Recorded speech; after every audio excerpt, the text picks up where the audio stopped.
Muito bem, amados, hoje, quarta-feira, dia 13 de maio, Jesus ainda não voltou, pode ser que ele venha essa noite. Se ele vier, está fresquinho aí em cima, né? Você leva um casaco porque está frio lá em cima, para todo mundo ficar casacado. Não é assim, Maurício? E nós vamos estar hoje diante da palavra de Deus, na carta que Paulo escreveu aos Efésios. Essa carta, irmãos, ela tem uma preciosidade muito grande. É uma carta linda, não é? E ela é praticamente um conselho para a igreja de Éfeso. Paulo esteve quase 2 anos nessa igreja aqui, aproximadamente 2 anos. Você lê sobre isso lá em Efésios capítulo 18, ele chega em Corinto, dali ele desce para Éfeso, né? Aí 19 e 20, 18, 19, 20 Atos, mas é em casa, antes de dormir direitinho, com calma, né? Atos 18, 19 e 20. Em 18, Paulo chega em Corinto, né? De 17, ele está em Tessalônica. Atos 13, Paulo é designado ali pela igreja de Antioquia. Atos 14, ele faz a primeira viagem missionária. Atos 15, ele volta para Jerusalém para prestar conta da viagem. 16, ele sai na segunda viagem missionária, vai para Derbe, Listra, e entra na Macedônia por Filipo, né? Aí ele entra na Macedônia. 17, ele está em Tessalônica, passa por Bereia. Isso tudo vocês têm que saber, gente. Vocês são crentes mais de 100 anos de igreja, né? Tem que saber essas coisas todas assim, ó. Não é verdade? Hein? Aí, hein? É o quê? Claro, vai falando e vai até isso aí, né? É isso aí, né? Tem que ir falando. Então, 18 ele chega em Corinto, 19 ele está em Éfeso, em 20 ele vai para Jerusalém, né? E aí ele entra em Jerusalém em 21, em 22 ele é preso, aí tem toda aquela prisão de Paulo, 22, 23, e depois ele termina com aquela viagem, né, quase desastrosa, e chega em Jerusalém e encerra os Atos no capítulo 28. Atos dos Apóstolos tem 28 capítulos, Romano tem quantos? Tem?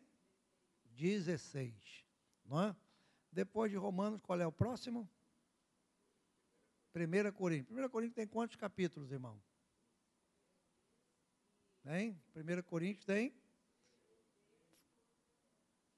1 Coríntios tem 13 e 2 Coríntios tem 16. Olha lá, hein? 1 Coríntios não tem 15, não? Tem 16, não é? E aí depois tem Gálatas, que tem 6 capítulos, e Efésios também tem 6, e por aí vai, não é? Mas aqui em Efésios capítulo 1 ainda, nosso querido irmão Alexandre está nos conduzindo nessa noite, ele fez a leitura, não é? Os versículos 13 até o 23, não foi isso? Irmãos, hoje eu recebi a revista Ultimato desse trimestre, desse bimestre, agora é bimestral, e eles fizeram uma pesquisa, o que as pessoas acham de Jesus.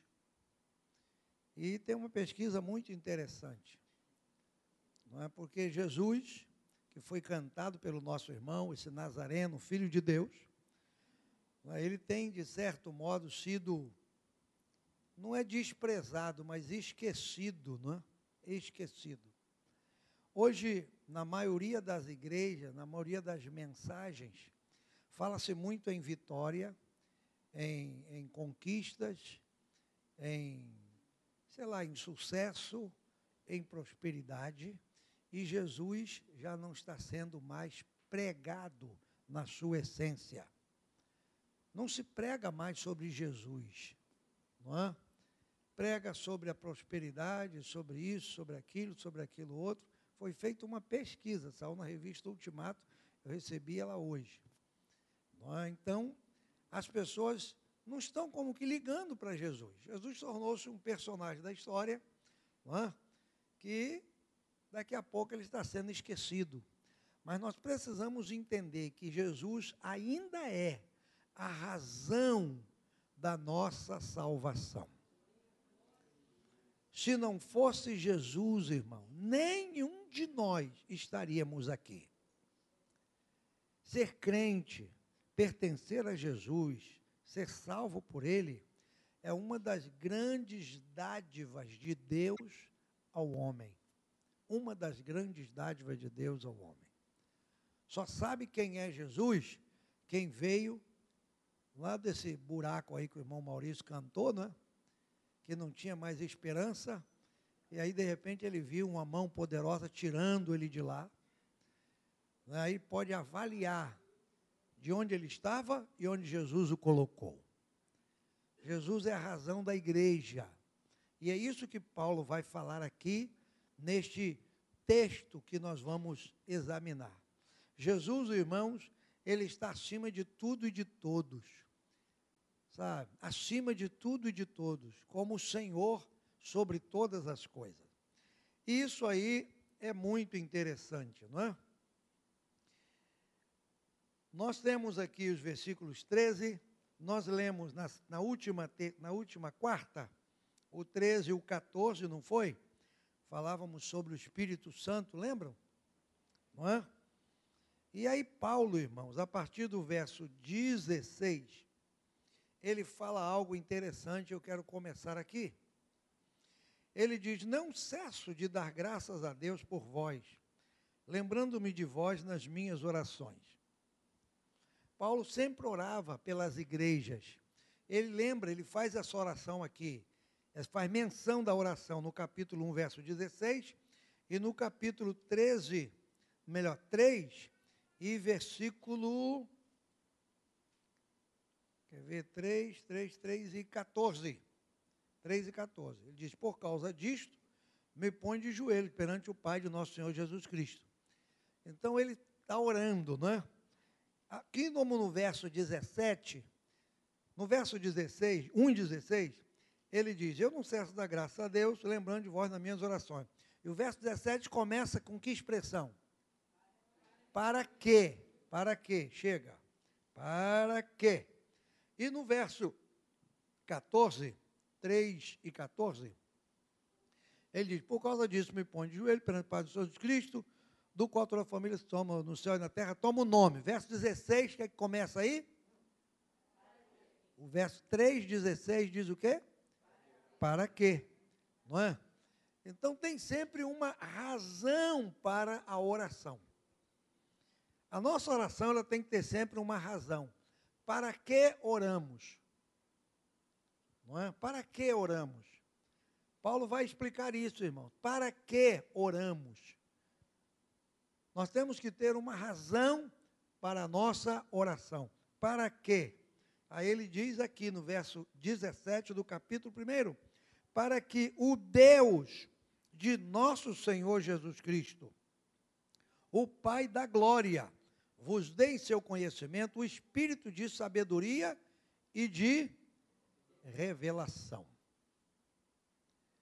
Nós estamos falando sobre salvação, irmão. A salvação é muito mais do que a gente imagina. Salvação não é ser crente, não é pertencer a uma igreja, podemos dizer assim. Salvação é um conhecimento. É muito mais do que pertencer a um grupo, estar num lugar. Salvação é uma certeza, é o conhecimento do que Deus fez por nós. Quando você tem essa certeza, quando você tem esse conhecimento através da palavra, aí você lê aquele versículo lá de Romanos 8, que Paulo diz, quem nos separará do amor de Cristo? Porque você sabe em quem tem crido e de que maneira a salvação trabalha na nossa vida. Paulo está falando para um grupo de crentes, para uma igreja. Irmã Andréia, bem-vinda em nome de Jesus, e no final fale comigo. Ele está falando para uma igreja, para um grupo de crentes, não é? Ele diz, não cesso de dar graças a Deus por vocês, lembrando de vós nas minhas orações, para que o Deus de nosso Senhor Jesus Cristo, que é o Pai da glória, vos dê em seu conhecimento o espírito de sabedoria e de revelação. A salvação, irmãos, ela é algo que se completa cada dia mais na nossa vida. Não é? Cada dia mais. Um dia você foi salvo. No dia seguinte, você continua sendo salvo. Hoje nós fomos salvos. Hoje. Ou estamos sendo salvos hoje. Amanhã, pela Bíblia, seremos salvos. E a salvação ela é progressiva na nossa vida. O crente precisa, como diz Pedro na sua segunda epístola, no capítulo 3, versículo 18, o crente, nós crentes, precisamos crescer na graça e no conhecimento de Cristo Jesus. Quando Paulo faz essa oração aqui, é algo glorioso. Para que o Deus de nosso Jesus Cristo, o Pai da glória, vos dê em seu conhecimento o espírito de sabedoria e de revelação. Nós precisamos hoje, irmão, desse espírito de sabedoria e de revelação. O crente salvo em Cristo Jesus, ele precisa ter como fruto da sua salvação a sabedoria e a revelação. A revelação. A palavra, não é, revelação, de revelar, ela significa no original como se tirar o véu. É algo que tinha um véu, não é? Aí é tirado o véu. Quando tem um véu, a nossa visão ela é um pouco embaçada, não é? Porque o véu, você põe um véu assim, você está vendo que do outro lado tem alguma coisa, mas não tem a visão perfeita. Quando o véu é tirado, aí a nossa visão, não é, se torna nítida, perfeita. É disso que Paulo está falando aqui. Antes, sem Cristo, não é, nós tínhamos um véu na nossa frente. Você enxergava as coisas imperfeitamente, mas hoje não. Então Paulo ora para que Deus, através de Cristo Jesus, nos conceda, nos dê em seu conhecimento, isto é, através do conhecimento de Deus, o espírito de sabedoria. Porque o salvo, irmãos, é uma pessoa sábia. Sabia disso? Salvação, ela dá ao crente sabedoria. O salvo, ele é sábio. Ele sabe discernir, ele sabe compreender, ele sabe entender as coisas. O sábio não é mais aquela pessoa de antigamente, ignorante, não é? Que não conhecia nada. Não. Um dos propósitos da salvação é nos tornar sábio. Sábio. É o que Paulo diz aqui. Irmã Glorinha, depois eu preciso falar com você, viu? Eu soube que você ganhou um bolo aí e guardou a metade para mim. Estou sabendo.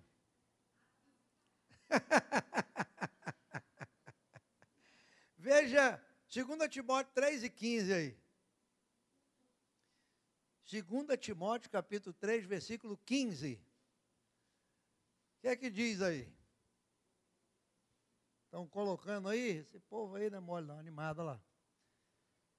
3:15. O que é que diz aí? Sabes as sagradas letras?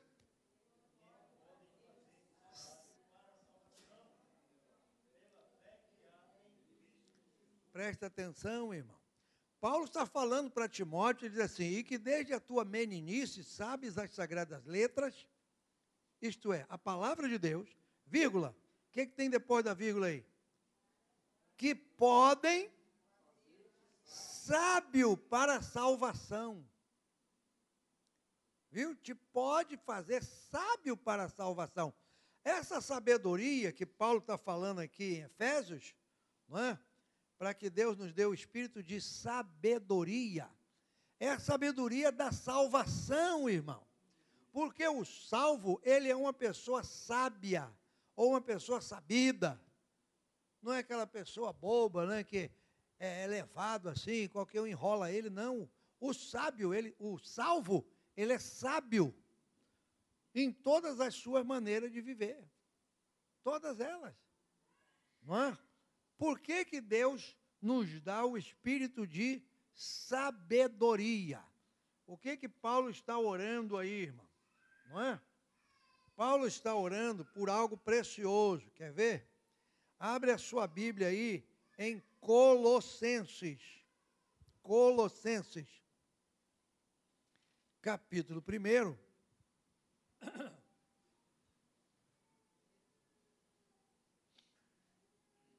Quer ver?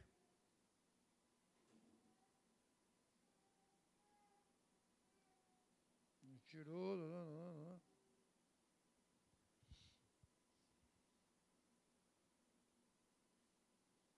Cadê, meu Deus?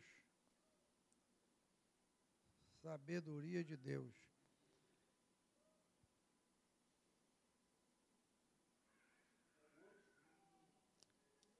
Eita. Não. Tem aqui, o versículo 9 está aí. Vamos ler. Mais uma oração de Paulo. Por essa razão, nós também, desde o dia em que os ouvimos, não cessamos de orar por vós. Olha aí, mais uma oração. De pedir que sejam cheios do conhecimento da sua vontade, em toda a sabedoria e inteligência espiritual. Mais uma oração de Paulo, não é? Orando para que os crentes fossem cheios de sabedoria, não é? Cheios de sabedoria. Então nós vimos aí, mas o que eu queria era outro versículo aqui, não é? Quando Paulo diz que Cristo é a sabedoria de Deus. Ele é a sabedoria de Deus. Está aqui, capítulo 2. 2. Meu Deus. Eu estava olhando no capítulo 2. Não é? Capítulo 2, versículo 2 e 3. Por que Paulo lá em Efésios está dizendo, eu oro para que vocês tenham o espírito de sabedoria. Olha bem, capítulo 2, versículo 2 de Colossenses. O que está escrito aí? Vamos ler juntos? Para que os nossos corações, consolados, estejam unidos em caridade, enriquecidos da plenitude, da inteligência, para conhecimento do mistério de Deus Cristo. Olha o verso 3. Em quem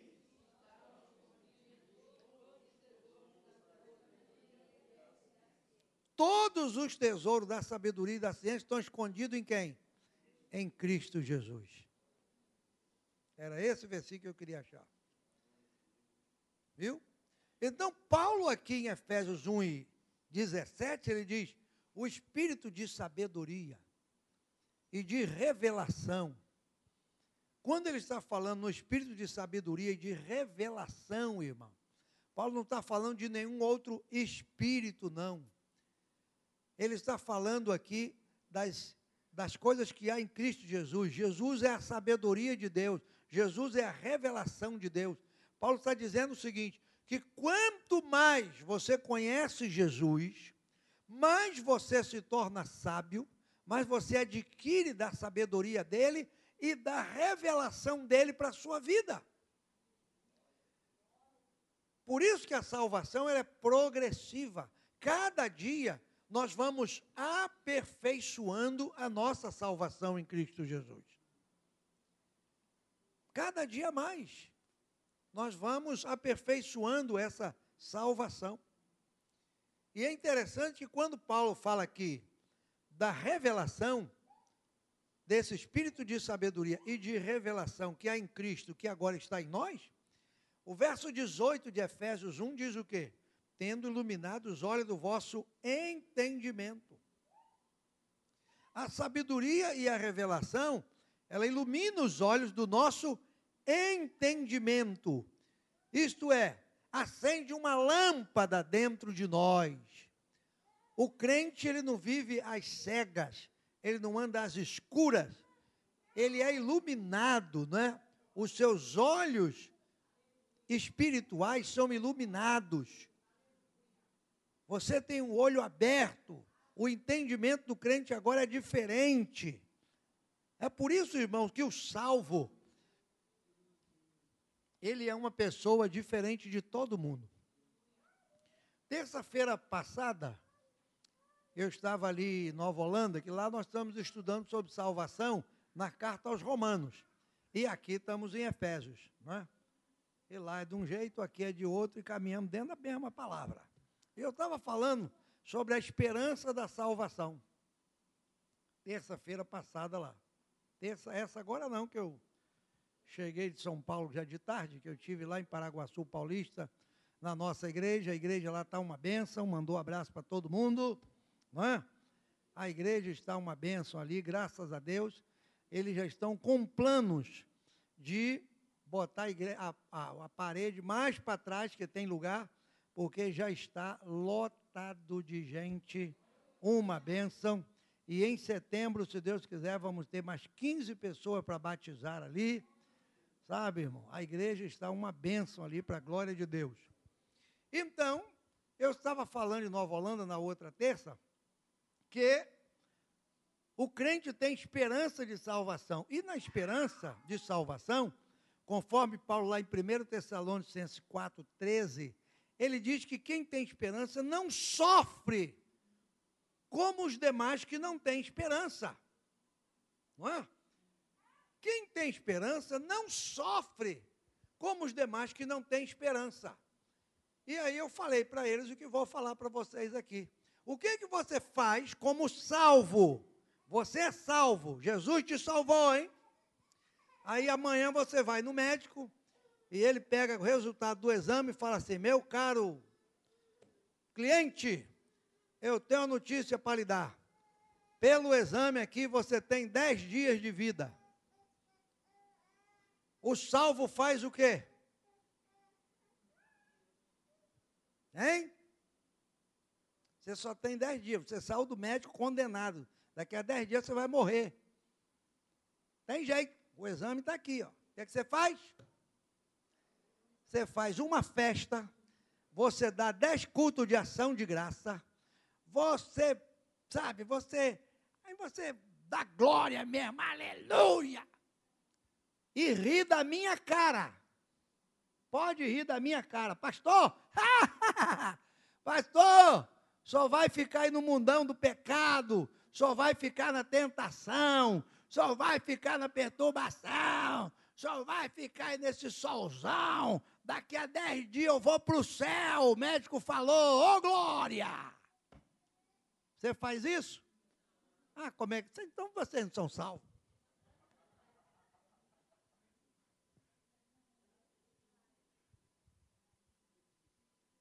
Gente. O salvo, ele tem certeza para onde vai. Se o médico falar que você tem 10 dias, dê 10 cultos de ação de graça, dê 10 festas, dê 10 glória, dê 10 aleluia, e ria da cara de todo mundo, falar, irmão, viu? Você vai ficar por aí, vai encarar o próximo governo, e não sei o quê, eu estou indo para o céu, só tem 10 dias aqui, ó, o médico falou, tchau, alô, tchau. Agora, sabe o que o crente que diz que vai para o céu faz? Ele pega o exame, bota debaixo do braço e fica chorando. Eu vou morrer. O médico falou que eu vou morrer. Onde é que está escrito na Bíblia que crente morre, irmão? Fala para mim, fala. Onde é que vocês leram na Bíblia que crente morre? Fala para mim. Fala. Crente não morre. O que morre é o teu corpo. O que morre é o corpo, que não aguenta, que não suporta as enfermidades, as tribulações, aí o corpo morre. Coração para. E crente salvo vai para onde? Hein? Vai para o céu. Então você tem razão para dar glória, para ficar feliz, alegre, contente, satisfeito, pulando corda, tudo tem direito. Viu? Mas é assim que a gente age? Não, a gente não age assim. A gente age, Paulo de lá em 1 Tessalonicenses 4 e 13. Irmão, eu não quero que vocês sejam como os outros que não têm esperança. Quem não tem esperança sofre.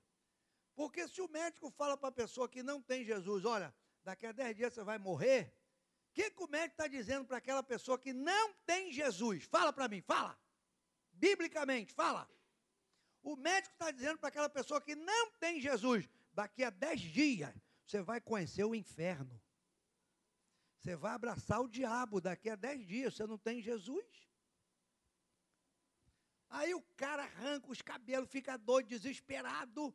Meu Deus, eu não tenho Jesus, vou para o inferno. Esse sofre. Agora, quem é salvo, com o nome escrito no livro da vida, membro da igreja, fiel ao Senhor, meu Deus do céu, dá uns 10 cultos de ação de graça aí, ó, pela felicidade que você tem de ir para o céu primeiro do que eu. Fala aí, pastor, o senhor vai ficar por aí, eu estou indo, tchau. E é outra coisa, hein? Já prepara logo o funeral. Fala, irmão, no dia que eu for, esse irmão vai dar um glória, Tadeu tocando violão, Júnior cantando um louvorzão animado, e por aí vai. Não é assim? Claro que é.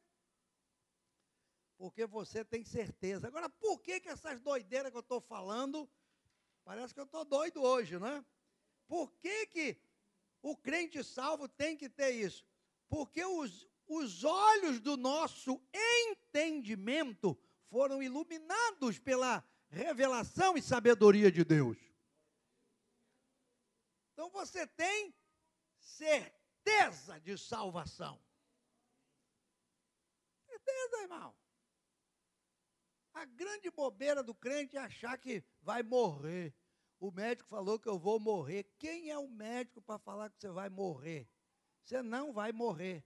Você vai encontrar Jesus. Você vai para pertinho dele. Aí, senhor. Aí, pá, cheguei. Viu? Vai se cumprir na sua vida, na vida de quem for morrer daqui a 10 dias. Apocalipse 14, 13. Bem-aventurados que desde agora morrem no Senhor. Descansa dos trabalhos para que as obras o sigam. Acabou. Viu? Agora, por que isso? Porque nós temos, irmãos, essa certeza. O nosso entendimento é diferente do entendimento do mundo. Completamente diferente. Aí Paulo diz aqui no verso 18 de Efésios 1, ó, para que saibais qual seja a esperança da sua vocação e quais as riquezas da glória da sua herança nos santos. Ele fala de esperança e de riquezas da glória. Enquanto nós estivermos aqui, nós não vamos experimentar essas riquezas da glória, não é? Mas quando chegarmos lá, é tudo nosso. Então, o salvo, irmãos, ele é uma pessoa diferente. Ele age diferente, ele pensa diferente.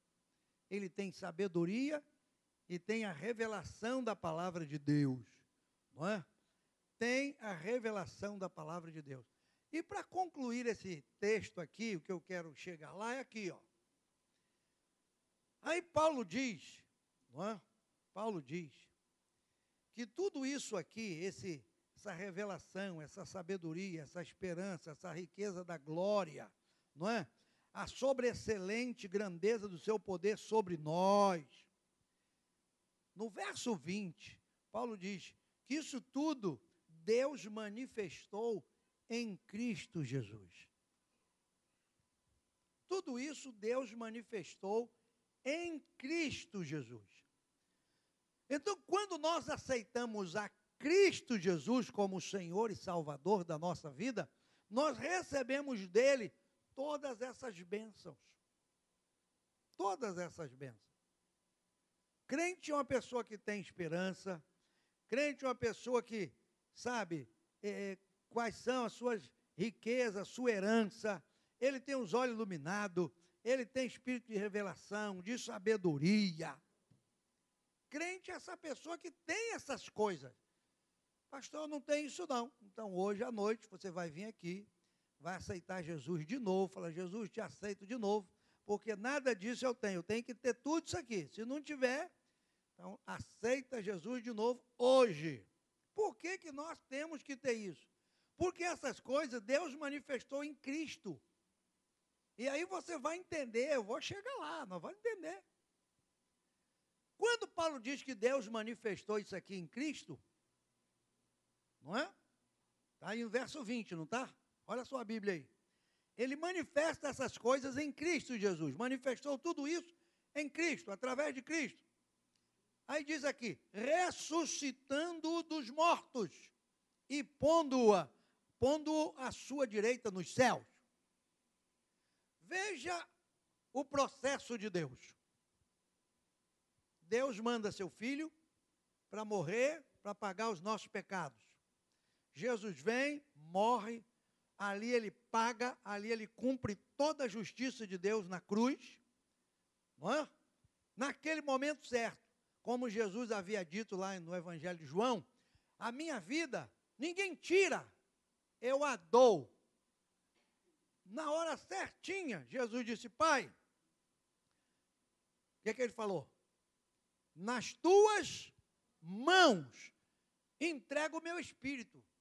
Não foi o soldado romano que matou Jesus. Jesus entrega ao Pai o seu espírito. Olha, na hora certinha, nas tuas mãos entrego o meu espírito. Ele deu a sua vida. Tanto é que lá em João diz que um dos soldados pegou uma lança, não é? E quebravam as pernas dos crucificados, porque era para morrer logo. E quando chegaram perto de Jesus, viram que ele já estava morto. E aí não quebrou nenhum osso de Jesus. Por que o soldado não quebrou o osso de Jesus, irmão? Por quê? Hein? Que exatamente, porque no livro dos Salmos, eu acho que é 22, não é? Lá falando sobre o sofrimento do Senhor, do Messias, não sei o que, diz assim, e nenhum dos seus ossos será quebrado. Então não quebrou, porque já estava escrito lá que nenhum dos ossos dele seria quebrado, não quebrou. Mas para tirar a conclusão, já que eu não vou quebrar o osso, deixa eu ver se o homem morreu mesmo. Pegou a lança e entrou ali pelo lado de Jesus, e a Bíblia diz que saiu sangue e água. Pronto. Jesus, o corpo de Jesus, estava o quê? Hein? Morto. Mas Jesus estava morto. O corpo morreu na cruz. O corpo não aguentou o sofrimento. Morreu, o corpo. Mas Jesus estava morto? Hein? Estava não, irmão. Viu? Não estava. Jesus não estava morto. Só para você ter uma ideia, não é? Para você ter uma ideia, olha aqui o que é que Paulo fala aqui, ó. Não é? Cadê o versículo? É aqui mesmo em Efésios. Não é? Em Efésios, meu Deus do céu, tem hora que some.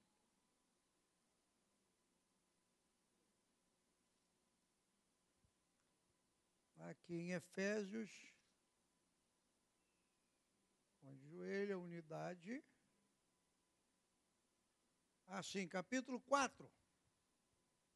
Capítulo 4.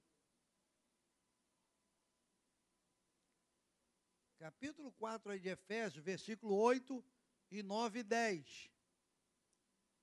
Olha o que a Bíblia revela.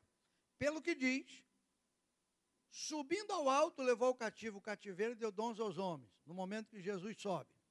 Ora, isto, ele subiu, que é, senão que também antes tinha descido às partes mais baixas da terra? Enquanto o corpo de Jesus está na cruz, morto, o corpo, o Espírito de Jesus está fazendo o quê? está descendo às partes mais baixas da terra. Jesus, irmão, está revolucionando o mundo espiritual com a sua morte. Ele desce à parte mais baixa da terra, não é? Ele vai onde a Bíblia, lá em Lucas 16, mostra, né? No lugar onde a Bíblia chama de Seol, ou seio de Abraão, onde estavam as almas daqueles que morreram na esperança da salvação. Viu? Todas as pessoas do Antigo Testamento, Abraão, Isaac, Jacó, Adão, Noé, todos eles, morreram na esperança de que alguém ia salvá-los. Jó disse, o meu Redentor vive. Havia uma esperança, uma expectativa. E Jesus desce, para quê? Para subir ao alto, levando o cativo o cativeiro. Isto é, todos aqueles que estavam vivendo na esperança, Jesus os leva ao alto. Jesus levou eles para onde, irmão? Para o paraíso. O paraíso, que ele disse para o ladrão lá, hoje mesmo estarás comigo no paraíso. E o apóstolo Paulo, em 2 Coríntios capítulo 12, ele diz que foi lá nesse paraíso. E na linguagem de Paulo, o paraíso fica onde? No terceiro céu. Paulo diz lá, um homem e tal, subiu, foi até o terceiro céu. E lá eu estive no paraíso e vi coisas tremendas. Paraíso é o lugar de descanso dos salvos em Cristo. Não é? Então, enquanto Jesus está morto, ele está fazendo uma obra aí, ó. Está fazendo uma obra. Uma obra gloriosa. O apóstolo Pedro aqui, os irmãos terem uma ideia, Pedro, ele diz aqui, quer ver? Cadê Pedro?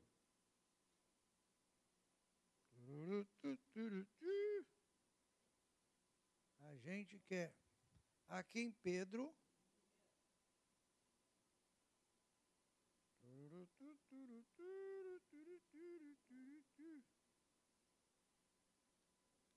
Quando diz aqui que Jesus foi e pregou aos espíritos em prisão. Não é? Já leram esse versículo? Nunca leu? Abre aí, procura aí, Júnior. Se você está com a Bíblia online aí, bota lá em cima que acha o versículo urgente. Júnior, eu com essa ferramenta na mão acho tudo. Não é? É aqui, eu acho que é 2 Pedro, quando ele fala sobre isso.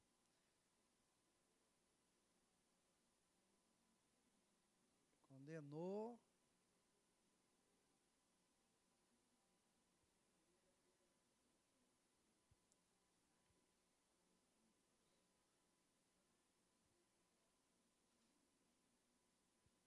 Pois bem, nós vamos achar o versículo aí. Jesus Cristo, ele vai e prega aos espíritos em prisão. Depois nós vamos achar esse versículo aí. E o que ele faz, irmão? Depois que ele prega, depois que ele leva cativo o cativeiro, o que Jesus faz? A Bíblia diz lá em Apocalipse 1:18, que ele tem nas suas mãos agora o quê? As chaves da morte e a chave do inferno. Então Jesus, quando morre, o seu corpo morre, ele não fica ali, Jesus morreu e agora, quando ele ressuscitar, vamos ver o que ele vai fazer. Não, enquanto Jesus está morto, o corpo está na cruz, ele está pintando no mundo espiritual, sabe? Pintando, ele toma a chave da morte do inferno da mão do diabo, ele prega os espíritos em prisão, ele leva cativo o cativeiro, sabe? Jesus está fazendo uma lenha no mundo espiritual. Está trabalhando pela nossa salvação, está conquistando a nossa vitória. Lá em Hebreus 2, a Bíblia diz que ele está destruindo aquele que tinha o império da morte. Destruindo o que tinha o império da morte. Então Jesus, ele está fazendo uma obra tremenda aí no mundo espiritual. Aí Paulo diz aqui em Efésios 1:20, que quando chegou na hora certa, Deus o ressuscitou dos mortos e colocou à sua direita nos céus. Agora eu quero que você leia Efésios 1:21, com calma. Diga, irmã. Isso, 1 Pedro 3,19. Leia aí para nós, filha. Leia, 1 Pedro 3,19, leia. De pé, bonitinha, de pé, para toda a igreja ouvir. Vamos embora. Vamos. Senhora Andréia.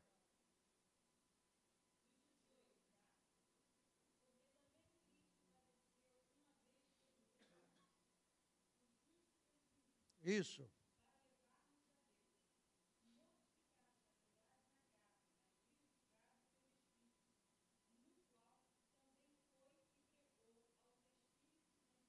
Viu? Muito obrigado. 1 Pedro 3, 18, 19.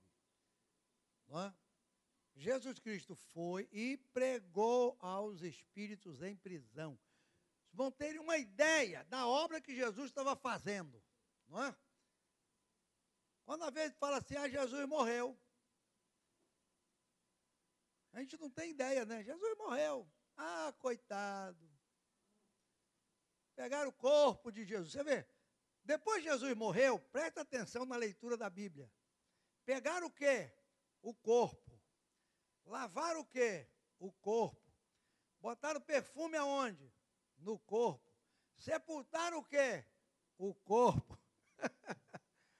Botaram guarda para tomar conta de quê? Do corpo. Porque o Espírito de Jesus estava solto. Sabe? Estava solto, irmão, destruindo o que tinha o império da morte, tomando a chave da morte do inferno, sabe? Pregando para todos, olha a minha vitória, tá vendo? Acabei de morrer. Jesus está fazendo uma lenha no mundo espiritual. Aí ele ressuscita e Deus o coloca à sua direita. Põe a sua direita no céu. É aí que Jesus está. Agora veja o verso 21, Efésios 1:21. Vamos ler. O que diz aí? Todo mundo, vamos lá. Acima de todo o principado e poder e potestade e domínio e de todo nome que se nomeia, não só neste século, mas também no vindouro. 22. E sujeitou todas as coisas a seus pés, e sobre todas as coisas o constituiu. Aí está.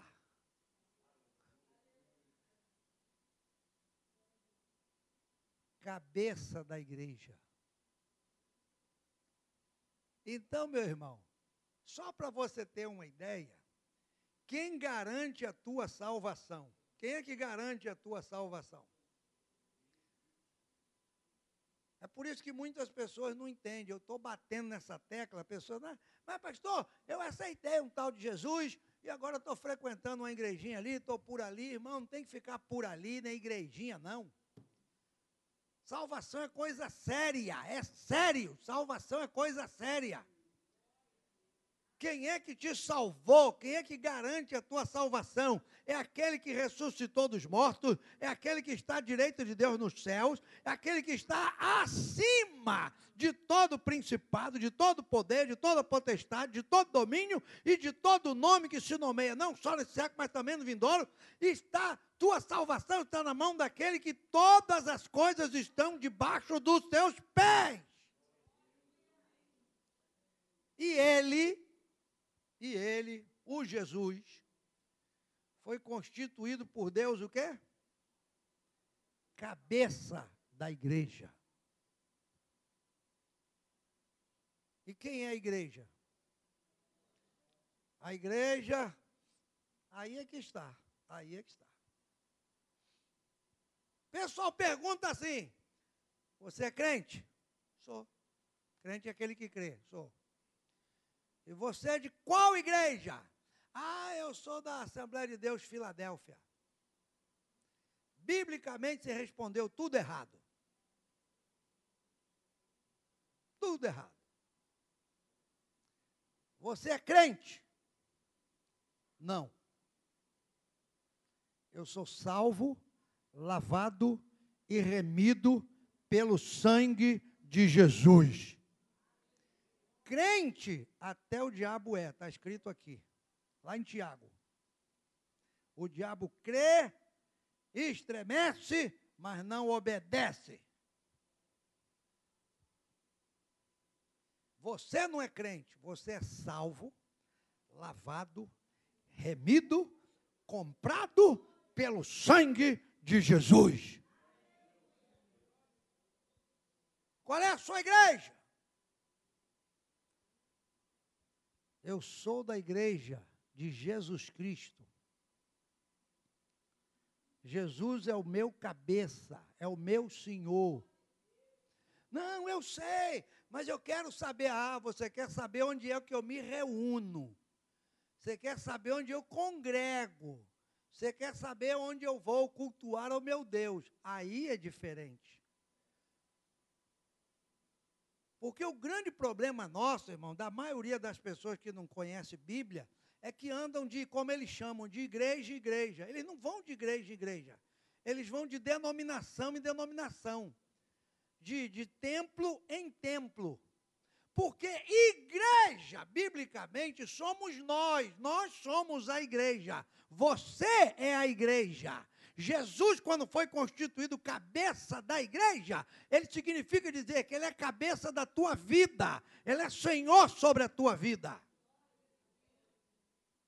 Ele é cabeça sobre a minha vida, sobre a tua vida. Ele é a nossa cabeça. Mas a ideia que a gente tem de igreja é isso aqui.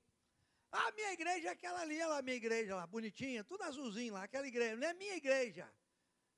Aquilo não é igreja, a ideia de igreja, é isso aí, mas não é igreja, isso aqui é um templo, isso aqui é uma casa, que podia ser pintada de qualquer cor, que podia não ter piso, não ter cadeira, que podia não ter relógio, não podia ter ventilador, não podia ter nada, isso aqui podia ser um barraco de barro. Mas quando você chega, quando nós nos congregamos, quando nós oramos, quando nós adoramos, quando nós estamos diante da sua presença, ele se manifesta, aí é uma igreja. Aí é uma igreja. Porque igreja, irmãos, a palavra igreja significa aqueles que foram chamados para fora. Sabia disso? Foram chamados para fora. Então a igreja é o grupo de pessoas que foram chamados para fora do mundo, para fora. Para fora. Por que a gente não tem que ter relação, essas coisas do mundo? Porque nós já saímos do mundo. Jesus não disse? Estás no mundo, mas não sois do mundo. É diferente. Então o salvo, ele tem consciência de quem é o seu Senhor. Quem é o nosso cabeça? É aquele que ressuscitou dos mortos, está à direita de Deus nos céus, acima de principado, de potestade, de domínio, de nome e tal. É ele que é o Senhor e a cabeça da igreja. Aí Paulo no verso 23, fechou, olha lá, 9 horas, meu Deus. Olha o que diz o verso 23 aí. Fala assim, o constituiu como cabeça da igreja. Verso 23 complementa dizendo o quê? Pois é, a igreja é o corpo de quem? De Cristo Jesus. Que é o seu corpo. A plenitude daquele que cumpre tudo em todos. Tudo em todos, irmão. Ele cumpre todas as promessas, todos os propósitos, ele cumpre tudo em todos. É o que Paulo aqui em Efésios 3:20 diz. Olha o que ele diz em 3:20. Efésios 3:20. Só virar a folha da sua Bíblia aí. O que diz aí? Ora, Aquele que é poderoso para fazer tudo muito mais abundantemente, além daquilo que pedimos ou pensamos, segundo o poder que em nós opera. Paulo diz que ele pode fazer muito mais do que a gente pensa, do que a gente pede. Por quê? Porque nós somos o seu corpo. O que é o corpo de Cristo? É a plenitude daquele que cumpre tudo em todos. Então, irmão, ser salvo não é ser crente. Ser salvo não é pertencer a uma denominação. Ser salvo é ter certeza a quem você pertence, de quem você é. E você é do Senhor Jesus. Salvação me dá essa garantia. É por isso que eu falei que o crente, quando diz que ele vai morrer, ele faz 10 dias de festa, 10 dias de culto, ri da cara dos outros. Ah, irmão, daqui a 10 dias eu vou para o céu e você vai ficar por aí, ó, dando cabeçada. Viu? Daqui a 10 dias eu vou ver Jesus e você vai ficar por aí, ó, resmungando da vida. Bau para você, tchau, já vou. Por que o crente com 10 dias ele faz essa coisa toda? Porque ele sabe a quem ele pertence. Entendeu? Sabe, irmão? Nós pertencemos a esse que está acima de tudo, todo-poderoso. É esse que garante a minha e a tua salvação. Amém? Vamos ficar de pé na presença de Deus.